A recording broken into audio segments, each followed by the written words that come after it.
डनकाशी news channel, सच है तो बोलेगा। गाजीपुर जिले में खाद की कालाबाजारी का मामला सामने आने से हड़कंप मच गया है। ग्रामीणों की शिकायत पर जिलाधिकारी के निर्देश पर की गई जांच में यह खुलासा हुआ कि बहुउद्देशीय ग्रामीण सहकारी समिति खड़वाडी के गोदाम से 24 बोरी यूरिया गायब पाई गई। यह जांच अपर जिला सहकारी अधिकारी द्वारा की गई, जिसमें सामने आया कि 30 अगस्त को पीसीएफ गाजीपुर से चालान संख्या 184/8 के तहत भेजी गई 250 बोरी यूरिया में से केवल 226 बोरी ही गोदाम में मौजूद थी, जबकि 24 बोरी यूरिया का कोई अता पता नहीं था। गौरतलब है कि जांच में अनियमितता पाए जाने के बाद गोदाम को सील कर उसे समिति के सभापति की अभिरक्षा में सौंप दिया गया। साथ ही जांच में यह भी स्पष्ट हुआ कि गोदाम प्रभारी सचिव मोहम्मद साबिर द्वारा आवश्यक वस्तु अधिनियम 1955 की धारा 3/7 का उल्लंघन किया गया। इस संबंध में जिला कृषि अधिकारी की ओर से थाना शादियाबाद में मोहम्मद साबिर के खिलाफ FIR दर्ज कराई गई है और प्रशासन अब आगे की कानूनी कार्रवाई में जुट गई है। इस घोटाले का खुलासा स्थानीय ग्रामीणों की सतर्कता से संभव हो सका। गांव वालों ने लंबे समय से खाद की उपलब्धता में अनियमितता की शिकायत की थी, जिसके बाद प्रशासन ने मामले को गंभीरता से लेते हुए जांच कराई। प्रशासन ने स्पष्ट किया है कि जरूरी वस्तुओं की कालाबाजारी या हेराफेरी करने वालों के खिलाफ कड़ी कार्रवाई की जाएगी।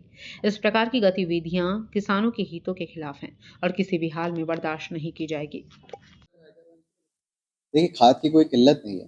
पिछले गत वर्ष से हम लोगों ने ज़्यादा खाद इस वर्ष में सप्लाई करी है शासन द्वारा, और उसका हम लोगों ने वितरण भी कराया है और बहुत ही अच्छे से वितरण कराया है कि पिछले वर्ष जो कृषक लाभार्थी थे उससे ज़्यादा कृषकों को इस बार हमने लाभ पहुँचाया है। ये सहकारिता और प्राइवेट सेक्टर दोनों को मिला के बता रहा हूँ मैं।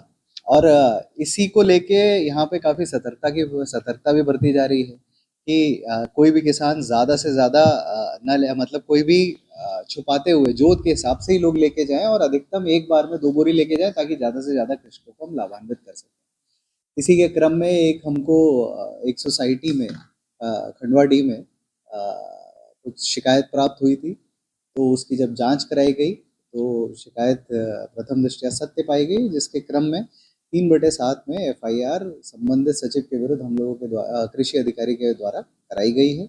और इसी सब चीज़ों को रोकने के लिए हम लोगों ने सत्यापन अधिकारी नामित करे हैं। तो जैसे ही हम लोग यहाँ से स्टॉक रिलीज करते हैं तो पहले हमारे सत्यापन अधिकारी द्वारा सत्यापित किया जाता है स्टॉक को, उसके बाद ही वितरण किया जाता है।